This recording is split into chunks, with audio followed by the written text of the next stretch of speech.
25 सितंबर 1990 एक व्यक्ति गुजरात के सोमनाथ मंदिर से यूपी तक एक रथ यात्रा निकालता है।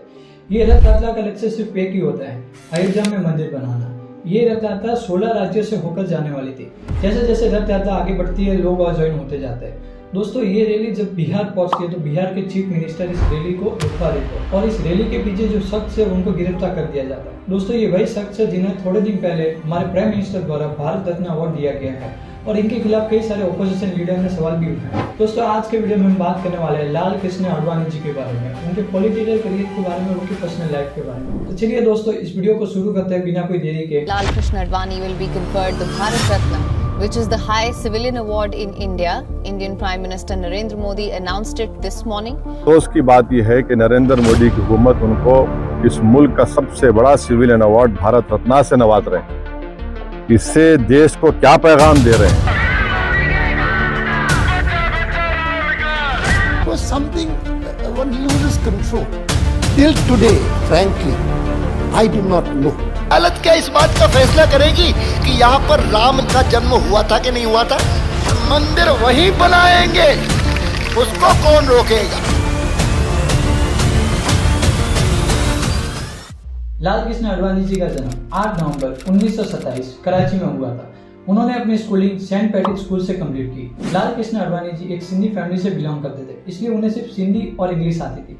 जब इंडिया और पाकिस्तान का पार्टीशन हुआ तब उनकी फैमिली इंडिया आई और फिर उन्होंने बॉम्बे गवर्नमेंट लॉ कॉलेज से अपनी डिग्री कंप्लीट की। दोस्तों, जब लाल कृष्ण आडवाणी जी 14 ईयर्स के थे तभी उन्होंने आरएसएस ज्वाइन कर ली। आरएसएस ज्वाइन करने के बाद उन्होंने कई सारे कराची में शाखास बनाए। दोस्तों, लाल कृष्ण आडवाणी जी एक एजुकेटेड और बिजनेस फैमिली से बिलोंग करते थे। वो चाहते तो अपने फैमिली बिजनेस में जा सकते थे, लेकिन फिर भी उन्होंने पॉलिटिक्स चूज की। 1965 में लाल कृष्ण आडवाणी कमला आडवाणी से शादी करते हैं और एट प्रेजेंट उनकी सन और एक डॉक्टर है। दोस्तों, ये तो होगी उनकी पर्सनल लाइफ के बारे में। अभी हम बात करने वाले हैं उनके पॉलिटिकल लाइफ के बारे में।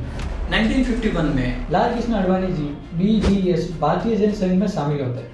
बीजीएस को श्याम प्रसाद मुखर्जी ने आरएसएस के साथ मिलकर फाउंड किया था। बीजीएस ज्वाइन करने के बाद उन्हें एसएस भंडारी का सेक्रेटरी बनाया गया। दोस्तों, क्योंकि लाल कृष्ण आडवाणी जी का काम अच्छा था, उन्हें दिल्ली बुलाया गया और फिर दिल्ली के यूनिट के उनको प्रेसिडेंट बनाया गया। दोस्तों, 1966 से लेकर 1967 तक उन्होंने डीएमसी दिल्ली मेट्रोपॉलिटिशियन काउंसिल में बीजेएस के लीडर के रूप में सेवा की। 1967 के डीएमसी के चुनाव के बाद उन्हें काउंसिल ऑफ चेयरमैन बनाया गया। इस पद पर उन्होंने 3 साल तक सेवा की और इसके बाद 1970 में उन्हें राज्यसभा का मेंबर बनाया गया दिल्ली से।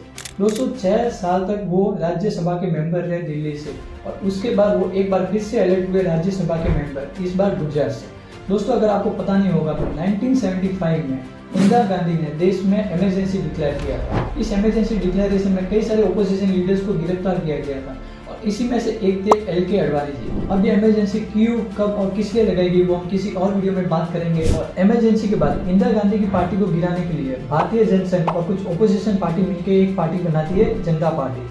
ये पार्टी बनाने के बाद 1977 में जनता पार्टी एक बहुत बड़ी जीत हासिल करती है। इस जीत के बाद मोरारजी देसाई को प्राइम मिनिस्टर बनाया जाता है और आडवाणी जी को minister of broadcasting and information बनाया जाता है। ये पार्टी सिर्फ 2 साल तक चलती है क्योंकि पार्टी के अंदर अनबन बहुत हो रहे थे, इसलिए ये पार्टी सिर्फ 2 साल तक राज करती है और इसके बाद एक बार फिर से इलेक्शन होता है 1980 में और इस बार जनता पार्टी कांग्रेस से हार जाती है। फिर 6 अप्रैल 1980 में एलके आडवाणी जी अपने कुछ मेंबर के साथ जनता पार्टी को लीव करते थे और अटल बिहारी वाजपेयी के साथ मिलकर भारतीय जनता पार्टी को बनाते हैं और इसके बाद अटल बिहारी वाजपेयी को बीजेपी का सबसे पहले प्रेसिडेंट बनाया जाता है। दोस्तों, जब 1984 में चुनाव होते हैं तो सिर्फ और सिर्फ बीजेपी को 2 सीटें मिलती हैं, 2 सीट। तो आप समझ ही सकते हो कितनी कम सीटें मिलेगी। इस हार के बाद पार्टी में बदलाव लाया जाता है और आडवाणी जी को प्रेसिडेंट बनाया जाता है। आडवाणी जी के प्रेसिडेंट बनने के बाद शुरू होता है बहुत बड़ा रीजनल कैंपेन। मंदिर वही बनाएंगे, उसको कौन रोकेगा? दोस्तों, हाल ही में राम मंदिर का इनॉग्रेशन हुआ है और इसके पीछे कई सारे लोगों ने लड़ाई लड़ी है और उसमें से एक थे एलके आडवाणी जी। इस कैंपेन के थ्रू 1989 में जब इलेक्शन हुए तब बीजेपी को 86 सीटें मिली। दोस्तों, 1984 में उन्हें सिर्फ 2 सीटें मिली थी और 1989 में उन्हें 86 सीटें मिली थी। तो आप समझ ही सकते हैं कि ये कैंपेन उनके लिए कितना सक्सेसफुल था। फिर 1990 में आडवाणी जी शुरू करते हैं अपनी रथ यात्रा।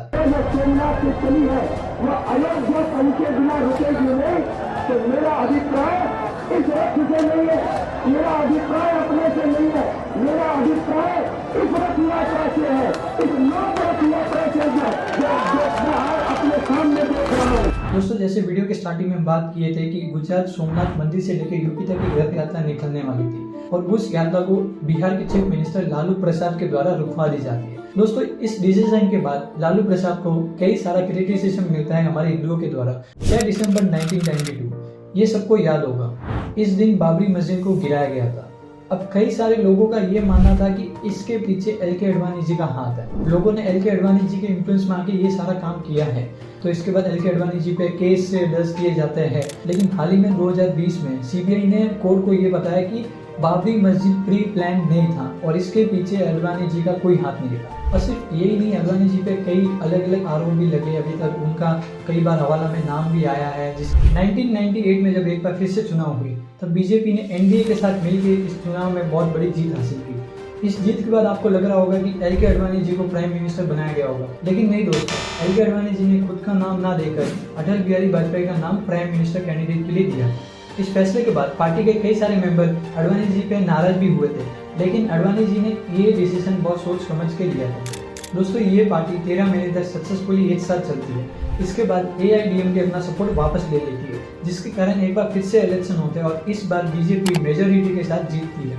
जिसके बाद एल.के. अडवाणी जी को होम मिनिस्टर बनाया जाता है और 2002 में डिप्टी प्राइम मिनिस्टर। दोस्तों 2002 में और भी कुछ हुआ था। जब गुजरात में दंगे चल रहे थे तब अटल बिहारी वाजपेयी मोदी जी पे बहुत ज़्यादा गुस्सा हुए थे। इसके कारण अटल बिहारी वाजपेयी ने गोवा में एक मीटिंग रखी थी। उन्होंने मोदी जी को इस्तीफा लेने को कहा था, लेकिन इस फैसले में अडवाणी जी ने मोदी जी को सपोर्ट किया, जिसके कारण उन्होंने इस्तीफा नहीं लिया। दोस्तों इसके बाद 2004 में जब एक बार फिर से इलेक्शन हुए तब कांग्रेस ने बीजेपी को हराया गया।